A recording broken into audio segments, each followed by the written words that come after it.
Good morning student. मैं प्रेम शंकर पाठक, BCA department, Yodha Singh नामधारी महिला college, Daltonganj. ये आज BCA part 1 paper 4 system analysis designing का दूसरा वीडियो है। पिछले वीडियो में मैंने बताया था कि सिस्टम क्या है, उसके टूल्स क्या हैं और सिस्टम एनालिस्ट का क्या क्या कैरेक्टरिस्टिक्स होता है, इन सब चीज़ों के विषय में चर्चा हुई थी। आज मैं बताने जा रहा हूँ कि आपका जो पेपर 4 है, जो सेट के रूप में जाना जाता है, शॉर्ट फॉर्म, जिसका system analysis and designing full form हुआ, ये टोटली आपका SDLC प्रोसेस पर बेस्ड है। SDLC प्रोसेस कहने का मतलब है सिस्टम डेवलपमेंट लाइफ साइकिल। आज मैं इस विषय पर चर्चा करूंगा और ये काफ़ी इम्पोर्टेंट है। अक्सर एग्ज़ाम में इससे क्वेश्चन पूछा जाता है और वो भी लॉन्ग क्वेश्चन पूछा जाता है, क्योंकि इसमें SDLC के दौरान हम लोग इसे 6-7 स्टेज में बांटा गया है और लाइफ साइकिल इसे इसलिए बोला गया है क्योंकि किसी भी सिस्टम को डेवलप करने के लिए हमें एक प्रॉपर मेथड्स, प्रोसीजर को फॉलो करना होता है, तभी हम किसी सिस्टम को डेवलप कर सकते हैं। तो ये क्वेश्चन बार बार एग्ज़ाम में आता है और इसको आज हम लोग डिस्कस करेंगे। इसका अगर स्टूडेंट चाहें तो मैं जो बोलूँगा उसके आधार पर वो नोट्स भी तैयार कर सकते हैं। ऐसे में अलग से इसका PDF फाइल आप लोग को भेज दूँगा। आज समझना है कि SDLC क्या है, इसके कौन कौन से प्रोसेस हैं और ये कैसे काम करता है। जो भी ये प्रोसेस है और जो भी ये काम जिसके ज़रिए होता है, ये काम करता कौन है? ये सिस्टम एनालिस्ट काम करते हैं। सिस्टम एनालिस्ट का काम है कोई भी नया सिस्टम को डेवलप करने के लिए उस SDLC प्रोसेस को फॉलो करता है। तो चलिए फ्रेंड्स, सबसे पहले मैं देखता हूँ कि SDLC है क्या। इसको हम लोग डिफाइन करेंगे। The systems developed life cycle is classically thought of as the set of activities. मैंने बताया था स्टूडेंट्स कि ये सेट ऑफ एक्टिविटीज़ है। कैसा एक्टिविटीज़ है? दैट एनालिस्ट्स, डिज़ाइनर्स, इसमें एनालिस्ट्स का काम है, डिज़ाइनर का क्या काम है, and users carry out to develop and implement an important system. कोई भी इम्पोर्टेंट सिस्टम हो या कोई भी इंफॉर्मेशन सिस्टम हो, उसको डेवलप करने के लिए सिस्टम एनालिस्ट एक प्रोसीजर को फॉलो करता है, जिसको कि हम लोग SDLC बोलेंगे। The system development life cycle consist of the following activities. इसमें कई एक्टिविटीज़ हैं जो सिस्टम एनालिस्ट फॉलो करता है। इसमें पहला स्टेप में हम लोग देखेंगे प्रिलिमिनरी इन्वेस्टिगेशन, यानी कि शुरुआती जांच पड़ताल। यानी कि कोई भी सिस्टम एनालिस्ट क्या करता है कि कोई भी नया सिस्टम को डेवलप करता है तो डेवलप करने से पहले कई चीज़ों का वो जांच पड़ताल कर रहा है। तो शुरुआती जांच पड़ताल में हम लोग क्या देखेंगे? फर्स्ट पॉइंट इसका होगा preliminary investigation. This is the first stage in the system development life cycle. This stage is further divided into 3 parts. अब देखिए, प्रिलिमिनरी इन्वेस्टिगेशन को भी हम लोग 3 भाग में बांट सकते हैं। पहला क्या है? Request clarification. Many requests from employees and user in the organization are not clearly defined. Therefore, it becomes necessary that project request must be examined and clarified properly before considered system investigation.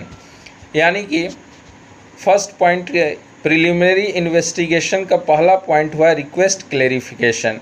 कई बार ऐसा होता है कि जब कोई company में कोई employer काम करते हैं तो उन्हें कई तरह की समस्याएं होती हैं, प्रॉब्लम्स ज़रूर होता है। वो चाहते हैं कि सिस्टम में कई तरह का सुधार हो, बट वो कैसे सुधार हो और प्रॉब्लम क्या है ये क्लियरली क्लैरिफाई नहीं होता।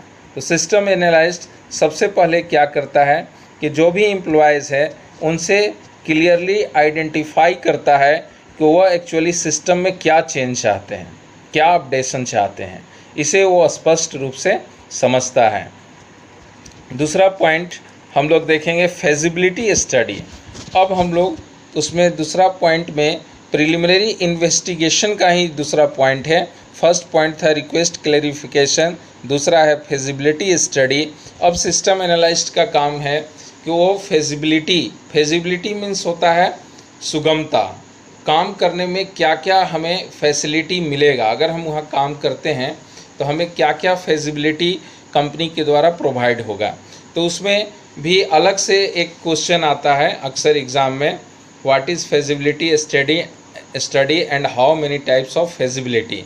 तो उसमें हम लोग और ज़्यादा इसके डीपली में जाएंगे, लेकिन चूँकि SDLC पूरे सिस्टम डेवलपमेंट लाइफ साइकिल जो है पूरा सिस्टम एनालिसिस एंड डिजाइनिंग का आधार है, इसलिए इसमें बहुत सारे पार्ट्स आते हैं।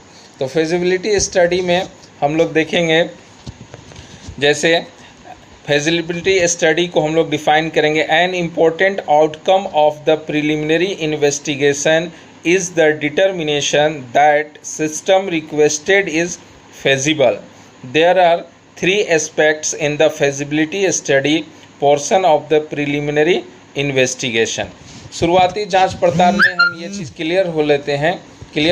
कर लेते हैं, सिस्टम एनालिस्ट क्लियर कर लेता है कि जो भी हम यहाँ काम करेंगे, हमारे काम के दौरान हमें क्या क्या कंपनी के द्वारा फेजिबिलिटी यानी क्या क्या हमें फैसिलिटी मिलेगा। इसको भी कई रूप में देखते हैं, जैसे technical फेजिबिलिटी। Technical feasibility: can the work for the project be done with current equipment, existing software technology and available personnel? If new technology is needed, what is the likelihood that it can be developed? अब वो देखता है कि जो भी हमारे पास company के पास technical फेजिबिलिटी है और हम जिस तरह का सिस्टम डेवलप करना चाहते हैं, क्या ये फेजिबिलिटी वो सफिशिएंट है या नहीं है, या इसमें अगर बदलाव करना चाहते हैं तो कंपनी हमारे को इसमें कितना सपोर्ट करेगा। तो ये सारे चीज़ सिस्टम एनालिस्ट फर्स्ट पॉइंट में ही प्रिलिमिनरी इन्वेस्टिगेशन में ही इसकी जांच पड़ताल कर लेता है। दूसरा point economic feasibility: are there sufficient benefits in creating the system to make the cost acceptable, और are the cost of not creating the system so great that it is advisable to undertake the project? Economic feasibility में देखता है कि जो भी हम system बनाने जा रहे हैं उसमें क्या खर्च होगा, और ऐसा नहीं है कि कहीं ज़्यादा तो खर्च ना हो जाए, जो भी लिमिटेशन है उससे ज़्यादा खर्च ना हो, और जो भी हम खर्च करें वो कंपनी के लिए, ऑर्गेनाइजेशन के लिए जो भी प्रोजेक्ट तैयार हो वो कॉस्ट से ज़्यादा बेनिफिट दे।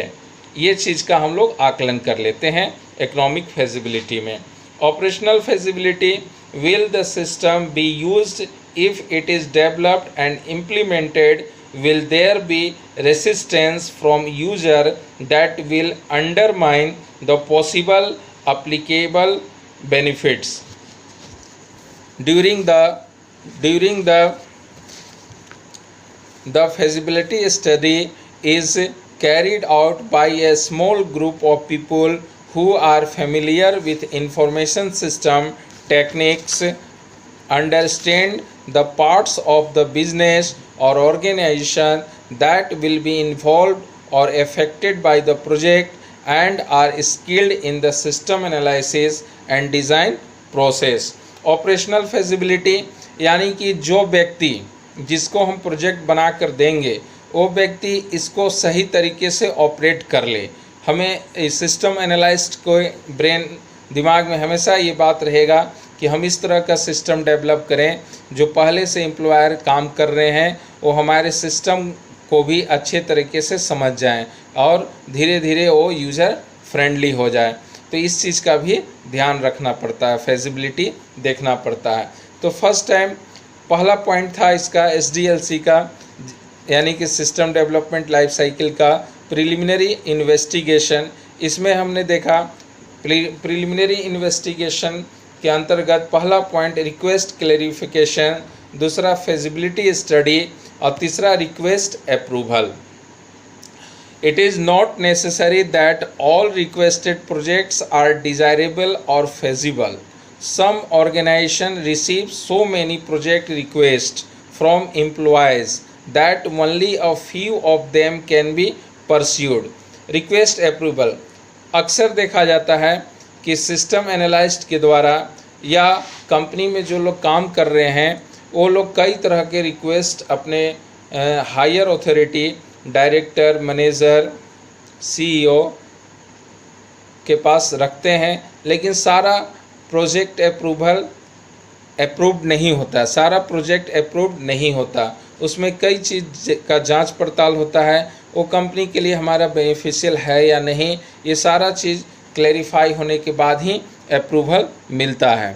तो जब हम 10 तरह का प्रोजेक्ट हम लोग प्रपोज़ल रखते हैं तो उसमें से हमारा 1-2 ही प्रोजेक्ट अप्रूव्ड हो पाता है।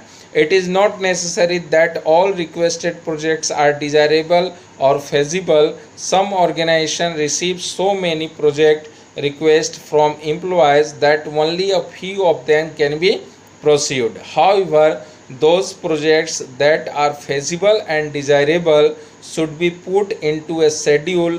In some cases, development can start immediately, although usually systems staff members are busy on other going project. When such situation arises, management decides which projects are most urgent and schedules accordingly.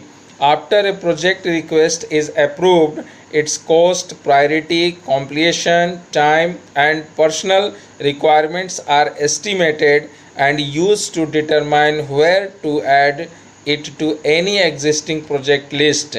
Later on, when the other projects have been completed, the proposed application development can be initiated. यानी कि third point, यानी कि request approval में ये चीज़ देखा जाता है कि कंपनी के पास कई तरह के रिक्वेस्ट आते हैं, कई तरह से के प्रपोज़ल आते हैं, लेकिन उसमें से हायर अथॉरिटी ये डिसाइड करता है कि कौन सा प्रोजेक्ट को अप्रूव्ड करना है और किस पर काम करना है, क्योंकि कंपनी में कई तरह के प्रोजेक्ट पर काम होते रहता है और इसलिए उसमें से जो प्रायोरिटी बेस्ड जो ज़्यादा इम्पोर्टेंट है उसको पहले अप्रूव किया जाता है और उस पर काम किया जाता है। तो ये सारा चीज़ आपका SDLC के तहत, सिस्टम डेवलपमेंट लाइफ साइकिल के तहत सिस्टम एनालिस्ट पहला पॉइंट यानी कि प्रिलिमिनरी इन्वेस्टिगेशन के अंतर्गत ये तीनों पॉइंट क्लैरिफाई कर लेते हैं। एक बार फिर से तीनों पॉइंट को मैं बोलता हूँ, रिक्वेस्ट क्लैरिफिकेशन, फेजिबिलिटी स्टडी और रिक्वेस्ट अप्रूवल। ये तीनों जब क्लियर हो जाता है फर्स्ट पॉइंट में, तो सिस्टम एनालिस्ट सेकेंड फेज़ की ओर जाता है, जिसको कि हम लोग सिस्टम एनालिसिस बोलते हैं।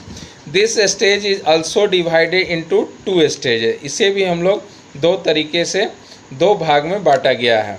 These are first point, system study. In this stage the present information system are study in detail, the existing procedures can be obtained. यानी कि सिस्टम एनालिसिस, जब सिस्टम एनालिसिस यानी कि सिस्टम एनालिस्ट जो है system analysis को करता है। सिस्टम एनालिसिस का काम कौन करता है? System analyst. तो सिस्टम एनालिस्ट जब भी सिस्टम एनालिसिस का काम करेगा तो सबसे पहले जो भी एग्जिस्टिंग सिस्टम है, किसी भी ऑर्गेनाइजेशन के लिए, किसी भी कंपनी के लिए जो भी एग्जिस्टिंग सिस्टम है उसका वो प्रॉपर तरीके से स्टडी करता है, क्योंकि जब तक वो स्टडी नहीं करेगा वो नहीं समझ सकेगा कि पहले से क्या सिस्टम, किस तरह से सिस्टम काम कर रहा है। और जब तक वो पहले से सिस्टम क्या काम कर रहा है, कैसे काम कर रहा है और इसमें क्या कमियां हैं, ये सब जब तक वो नहीं जानेगा वो फिर तब तक वो नया कोई सिस्टम डेवलप नहीं कर सकता, उसको अपडेट नहीं कर सकता है। इसलिए सबसे पहले सिस्टम एनालिसिस क्या करता है? एग्जिस्टिंग सिस्टम को स्टडी करता है। और स्टडी करने का इसका अपना तरीका है, अपना मापदंड है। इसको भी हम लोग कई पार्ट्स में बांट सकते हैं। जैसे ए में या 1 का 1 भी कर सकते, 2 का 1 हुआ सिस्टम स्टडी और 1 का ए, यानी कि बाय कंडक्टिंग इंटरव्यू। अब देखिए वो एग्जिस्टिंग सिस्टम को समझने के लिए सिस्टम एनालिस्ट क्या करता है, इंटरव्यू कंडक्ट करता है। किसके किसके जरिए? The analyst conducts the interview with the management and the knowledgeable workers to find the information about the current system। अब वो क्या करता है, वो इंटरव्यू कंडक्ट करता है, क्वेश्चन पूछता है। किससे पूछता है? कंपनी के नॉलेजेबल व्यक्ति से। वो व्यक्ति कोई भी हो सकता है, मैनेजमेंट भी हो सकते हैं या वहाँ के वर्कर भी हो सकते हैं। This method is suitable for getting qualitative data such as policies, opinion and subjective description. अब ये जो प्रोसेस है बाय कंडक्टिंग इंटरव्यू, इसके जरिए सिस्टम एनालिस्ट जो है कई तरह का डेटा कलेक्शन कर लेता है, जो कि उसको प्रोजेक्ट डेवलप करने में, सिस्टम डेवलप करने में काफ़ी सहायक होता है। Of activities and problems. The main advantage of this method is that it is possible to collect data from people who do not respond to the questionnaire and who do not communicate effectively, but this method is time consuming।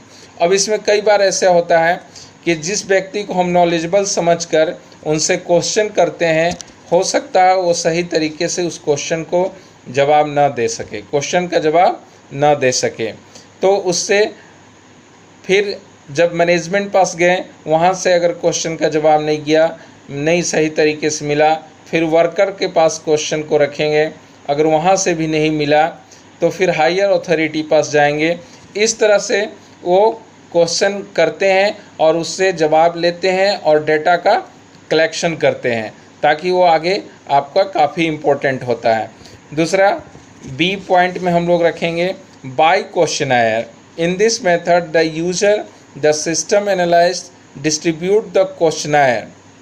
अब क्या होता है कि अगर हमने question पूछा और तुरंत जवाब नहीं मिला, तो अब इसका सेकेंड स्टेप क्या करते हैं कि हम एक पेपर वर्क करते हैं और पेपर में हम क्वेश्चन लिख लेते हैं और क्वेश्चन को एम्प्लॉयर के बीच में, वर्कर के बीच में डिस्ट्रीब्यूट कर देते हैं और उनको एक समय देते हैं कि वो निश्चित समय में उस क्वेश्चन का जवाब दें, और उनसे फिर हम लोग वो क्वेश्चन पेपर को सेलेक्ट कर लेते हैं और उनका फीडबैक उसके ज़रिए हम जान जाते हैं। तो ये दूसरा पॉइंट है by questionnaire. In this method the user the system analyst distributes the questionnaire and gets the response suitability of this method. When the system analyst likes to get a small amount of data from a large group of people, the main advantage of this method is that the large number of people can participate, and this method is less time consuming, but it does not have personal touch and preparation time is more। अब देखिए bye questionnaire में advantage और disadvantage क्या है। Advantage के तहत हम देखें कि एक बहुत बड़े असेंबली में, बहुत बड़े हॉल में हम एक कम समय में पूरे क्वेश्चन को डिस्ट्रीब्यूट कर लेते हैं और एक निश्चित समय देकर उसका आंसर प्राप्त कर लेते हैं, और ये टाइम कंज्यूमिंग नहीं है, ये बहुत कम समय में इसके द्वारा हमें आंसर, यानी कि जो भी भीड़, जो भी वर्कर्स हैं, जो भी व्यक्ति हैं, उनका फीडबैक हमें मिल जाता है। लेकिन इसका डिसएडवांटेज ये है कि सिस्टम एनालिस्ट पर्सनली वर्कर से व्यक्तिगत रूप से संपर्क में नहीं आ पाता है। नेक्स्ट पॉइंट है, यानी कि C point, on site observation. यानी कि सिस्टम एनालिसिस डेटा कलेक्शन के लिए कई तरह के मेथड को अपनाता है, जिसमें हमने पहला पॉइंट आपको बताया था सिस्टम एनालिसिस का, सिस्टम स्टडी। और सिस्टम स्टडी करने के लिए वो क्या करता है, बाय कंडक्टिंग इंटरव्यू कंडक्ट करता है, बाय क्वेश्चनायर, क्वेश्चन के द्वारा डेटा कलेक्ट करता है, और ऑन साइट ऑब्जर्वेशन, ये काफ़ी इम्पोर्टेंट है।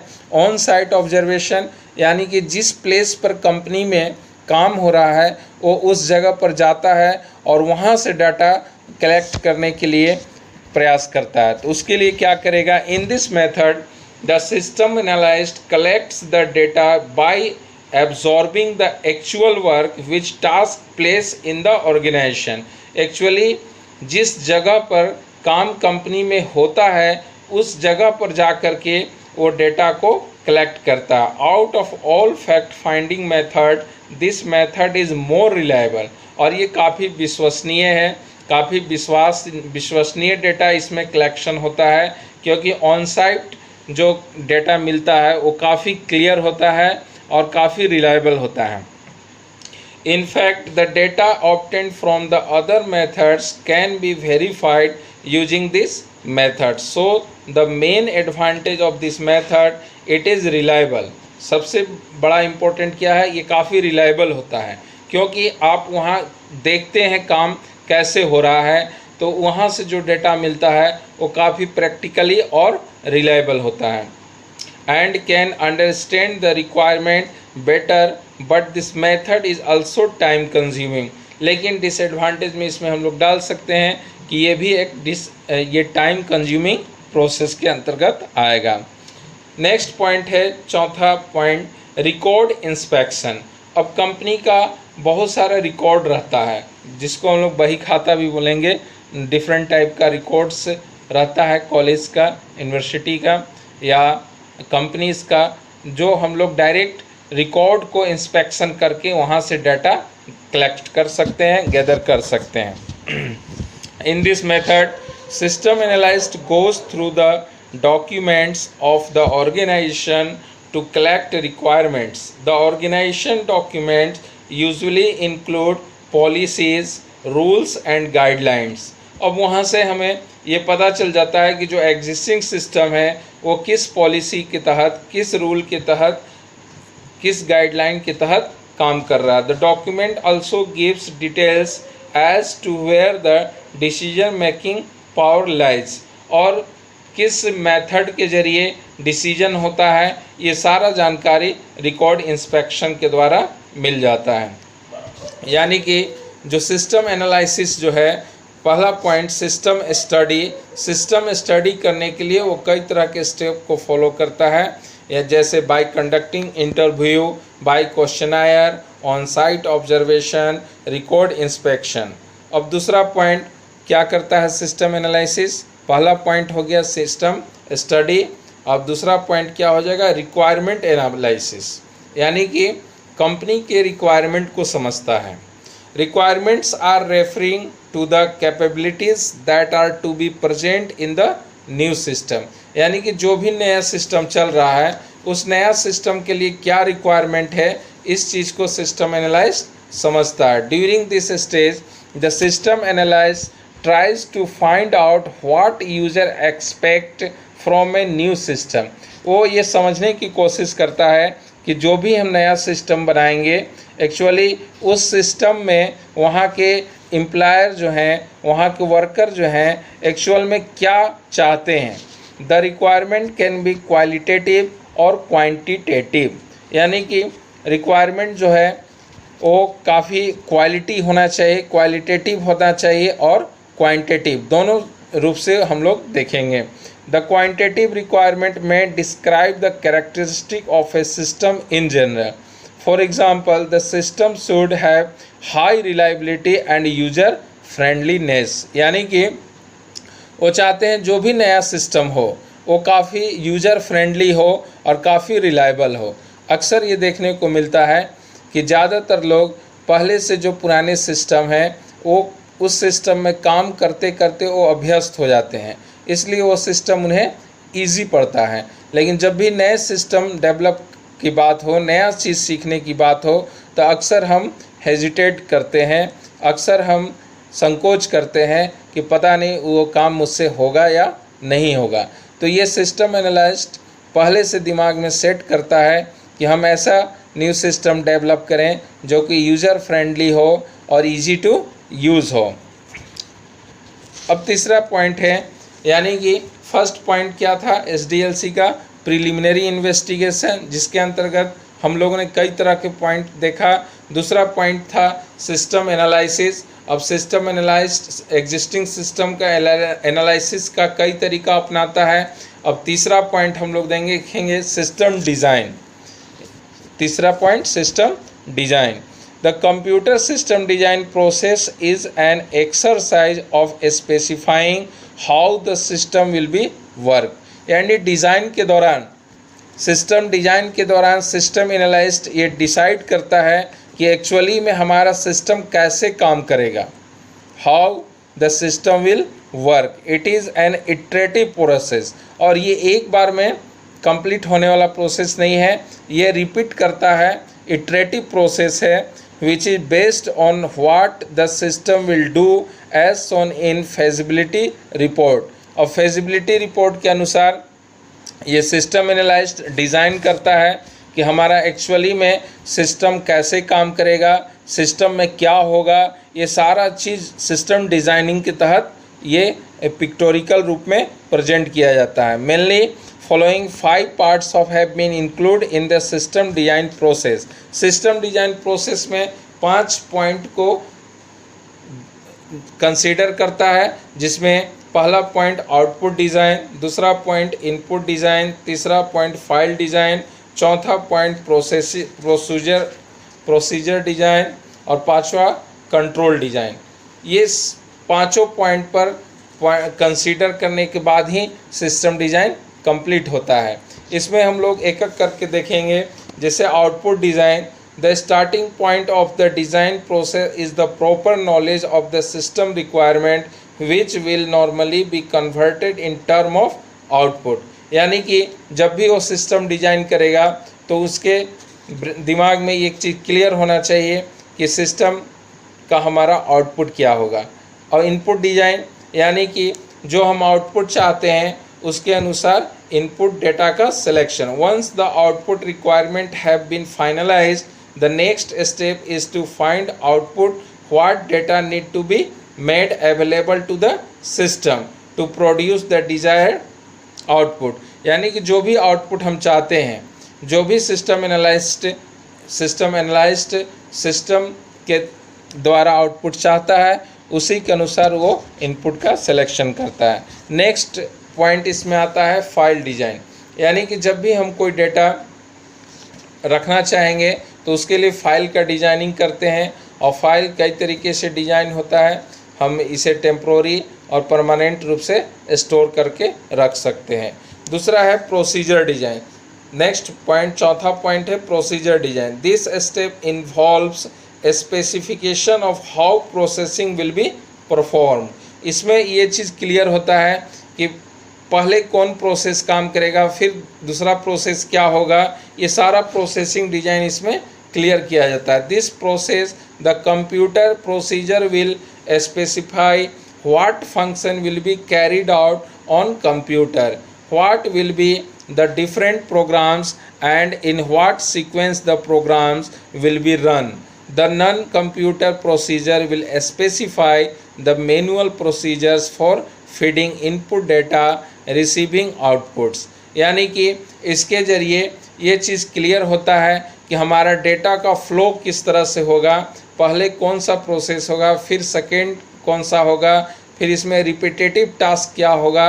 ये सारा हम लोग डायग्राम के तहत भी सिस्टम डिज़ाइन में ये सारा चीज़ हम लोग शो कर सकते हैं, जिसे आगे हम लोग पढ़ेंगे।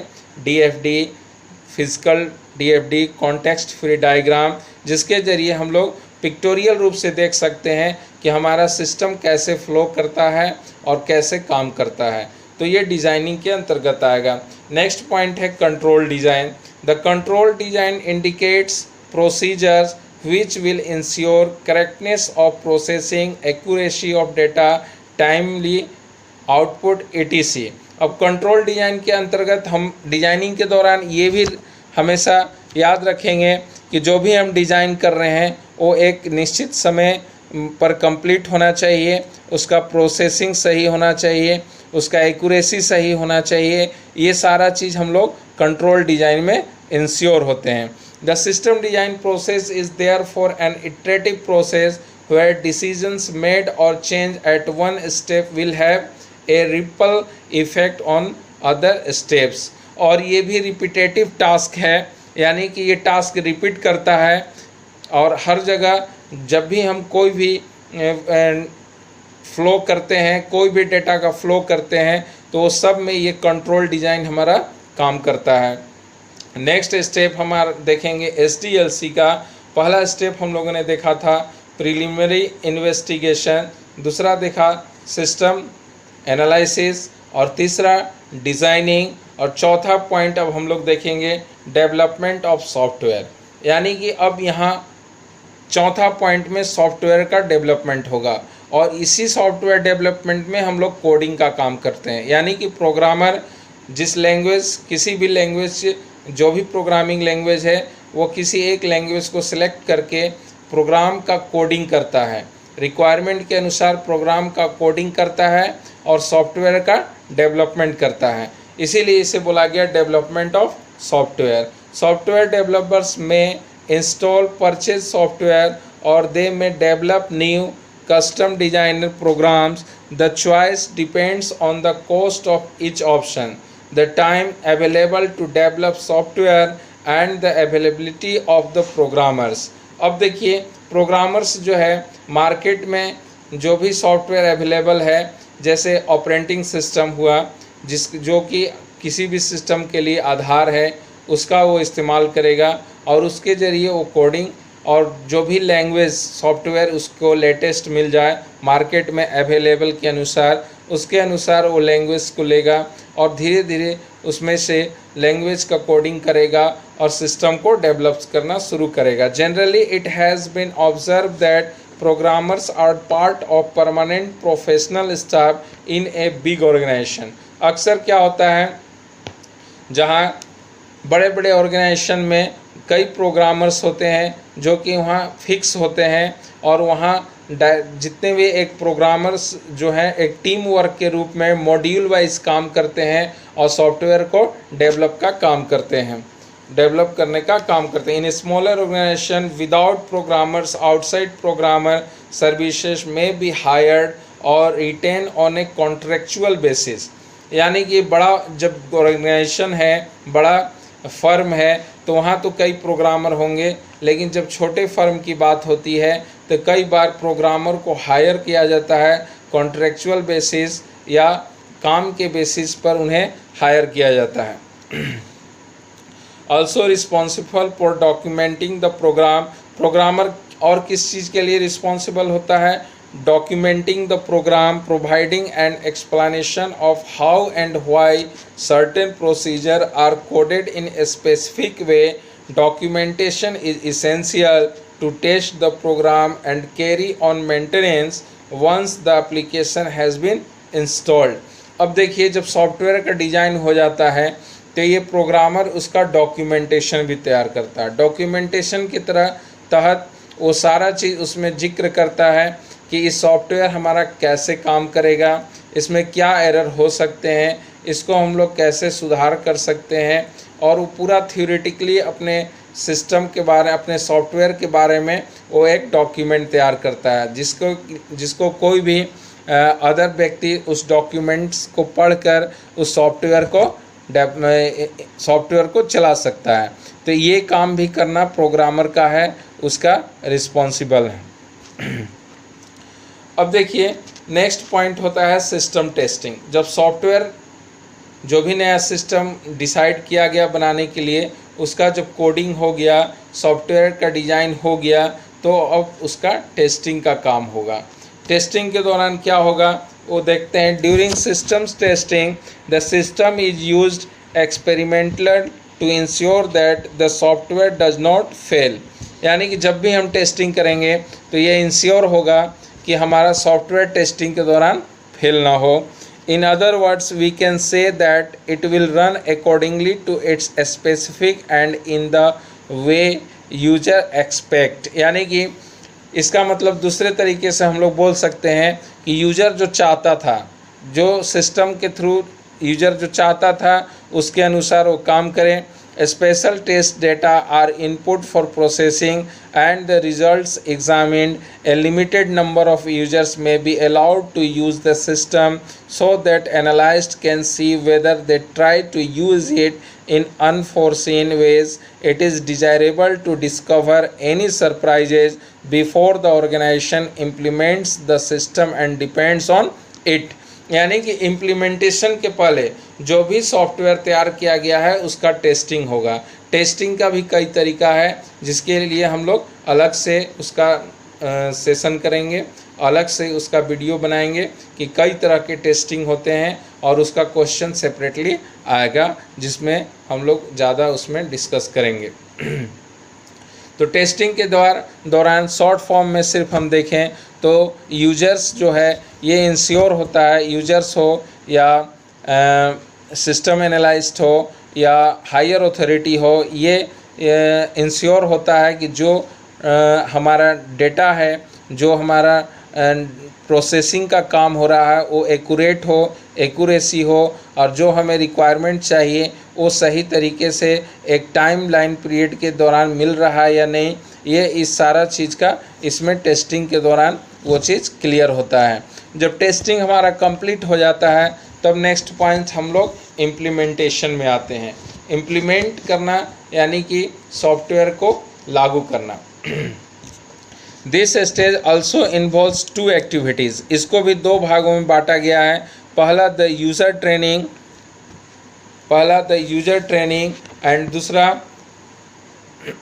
दूसरा पॉइंट में आप इसको अलग से भी कर सकते हैं, जैसे आपका द कन्वर्जन। एक तो हुआ कि यूज़र को ट्रेन करके आप इसको नया चीज़ को इम्प्लीमेंट कर सकते हैं और एक है कन्वर्जन मेथड के ज़रिए। तो पहला पॉइंट हम लोग देखते हैं the user training. The user are to be given training for new information system. The training may be conducted in development site और at user site. The 2 types of user are given. First is operator training, which involves the operation of computers, input-output devices, load of requirement software, and the switch on procedure. The user training involves the use of new system, debugging a system, and taking reports and so on. अब the user training, कोई भी नया system को operate करने के लिए वहाँ के जो भी ऑपरेटर्स होंगे या जो भी सिस्टम को कंप्यूटर को हैंडल करते होंगे उनको कई तरीके से ट्रेनिंग दिया जाता है कि सॉफ्टवेयर को कैसे चलाना है, इसका कैसे यूटिलाइज़ करना है, इसका इन्वॉल्व जो भी हमारे कंप्यूटर ऑपरेशंस हैं, जो भी हमारा प्रोसीजर है उसको कैसे हैंडल करना है और सॉफ्टवेयर को चलाने के लिए और अलग से अगर इनपुट आउटपुट डिवाइस या कुछ ड्राइवर्स की आवश्यकता हो तो उसको कैसे इंस्टॉल करना है, ये सारा चीज़ का ट्रेनिंग यूजर को दिया जाता है। यानी कि पूरे सॉफ्टवेयर को हैंडल करने का ट्रेनिंग दिया जाता है। डायरेक्ट कुछ समय के लिए ट्रेनिंग का प्रोग्राम होता है जिसके ज़रिए ट्रेनिंग दिया जाता है। दूसरा पॉइंट है कन्वर्जन। हम लोग कई तरीके से कन्वर्जन करते हैं और कन्वर्जन में भी कई प्रोसेस हैं, जैसे the process of replacing an existing system with a new system is called conversion. अगर हम डायरेक्टली टोटली अगर रिप्लेस कर दें जो भी हमारा एग्जिस्टिंग सिस्टम है उससे नया सिस्टम में रिप्लेस कर दें तो उसे हमें कन्वर्जन बोलेंगे। लेकिन इस कन्वर्जन का भी कई तरीके से हम लोग कर सकते हैं। This involves the converting of all data into format and entering data. There are 3 types of conversion. First point में pilot approach. Here only a part of the old system is replaced with new system. After some time the entire old system is replaced with the new system. Pilot approach के जरिए conversion जो होता है वो completely new system यानी कि old system से new system में कन्वर्जन हो जाता है। जबकि बी पॉइंट में हम लोग देखेंगे cut approach. The entire system has been replaced with the new system in one go. अगर एक ही बार में जैसे पायलट अप्रोच में क्या हुआ कि ओल्ड सिस्टम हमारा न्यू सिस्टम में रिप्लेस हो गया और इसमें कुछ समय लगता है। After some time the entire old system is replace with the new system. Old system जो है धीरे धीरे करके न्यू सिस्टम में कन्वर्जन हो सकता है, हो जाता है। लेकिन कट अप्रोच में कम्प्लीटली ओल्ड सिस्टम को हम लोग हटा देते हैं और नया सिस्टम लागू कर देते हैं। अब देखिए एक है phased changed over, the new system is introduced in phase manner. अब कन्वर्जन करने का एक तरीका और हुआ फेज चेंज ओवर, यानी कि फेज वाइज कन्वर्ट करना, यानी कि डिपार्टमेंट वाइज कन्वर्जन करना, इसको हम लोग फेज वाइज कन्वर्जन बोलेंगे। अब देखिए SDLC का 6 पॉइंट आपका था इम्प्लीमेंटेशन। अब लास्ट पॉइंट क्या है? मेंटेनेंस।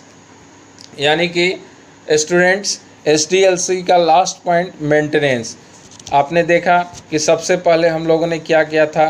प्रिलिमिनरी इन्वेस्टिगेशन, यानी कि जब भी कोई सिस्टम बनाना है तो हम लोग पहले इन्वेस्टिगेशन करेंगे। फिर आपने देखा क्या किया दूसरा पॉइंट में? एनालिसिस किया। फिर क्या किया आपने? एनालिसिस, डिज़ाइनिंग, फिर सॉफ्टवेयर डेवलपमेंट, उसके बाद टेस्टिंग, फिर आप उसको इम्प्लीमेंट किए।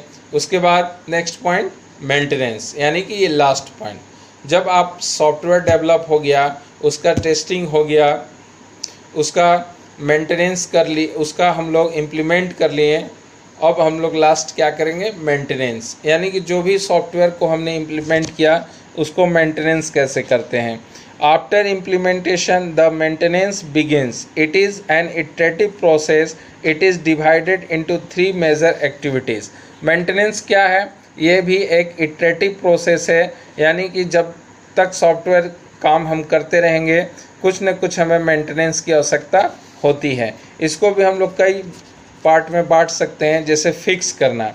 It is always not possible to find all errors during the testing stage. कई बार होता है टेस्टिंग के दौरान हम सारे एरर को फाइंड नहीं कर पाते हैं, तो जब अगर कोई प्रॉब्लम आया तो मेंटेनेंस के द्वारा हम जो प्रॉब्लम है उसको, एरर्स को उसी प्लेस पर फिक्स कर देते हैं ताकि वो एरर ज़्यादा फैले नहीं। When the system is put into the some error may arise, there errors are to be fixed. और इसमें मेंटेनेंस का दूसरा पॉइंट है enhance. The system is to be expanded to take care of new requirement. जो भी system में हमें नया रिक्वायरमेंट चाहिए और समय के अनुसार उसको हम लोग अपडेट करते रहते हैं मेंटेनेंस के द्वारा। नेक्स्ट है adopt. The system is to be expose to different environment. हम लोग ये भी देखते हैं कि हमारा जो सॉफ्टवेयर है वो अदर इन्वायरमेंट में सही तरीके से काम करे। Next evaluation. हम लोग इसका इवैल्यूएशन भी करते हैं। The system should be evaluated to find its usefulness. The system is evaluated based on the following approaches.